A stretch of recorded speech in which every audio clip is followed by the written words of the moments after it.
Pemkot terbitkan surat edaran jam operasional restoran dan tempat hiburan selama Ramadan 1444 Hijriah.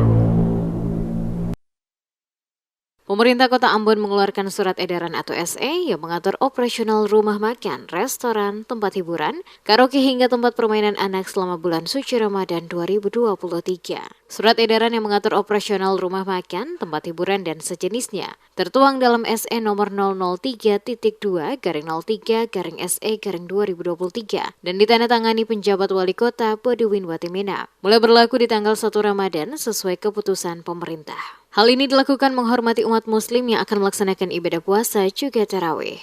SE Pemkot itu salah satu cara menghargai pelaksanaan ibadah puasa dengan tidak makan dan minum di jalan saat siang hari. Penjabat wali kota juga menghimbau masyarakat agar tidak makan, minum maupun merokok pada siang hari di tempat-tempat umum agar tidak mengganggu umat muslim yang sedang melaksanakan ibadah puasa. Dalam surat edaran itu tertera bagi para pemilik atau pengusaha karaoke dan tempat hiburan sejenisnya dapat menyesuaikan waktu operasionalnya. Kemudian dapat menutup sementara tempat usaha atau kegiatan selama 3 hari terhitung mulai tanggal penetapan 1 Ramadan 1444 Hijriah oleh Kementerian Agama Republik Indonesia. Sedangkan untuk hari-hari berikutnya tutup pada siang hari dan buka mulai pukul 22.00 waktu Indonesia Timur hingga pukul 02.00 waktu Indonesia Timur. Bagi pemilik atau pengusaha restoran dan rumah makan, kafe, warung atau usaha sejenisnya, diwajibkan memasang kain atau tirai pada pintu masuk atau jendela agar tidak mengganggu pandangan umum. Selain itu, untuk pengusaha bola sodok, tempat permainan anak-anak juga harus menyesuaikan waktu operasional mereka.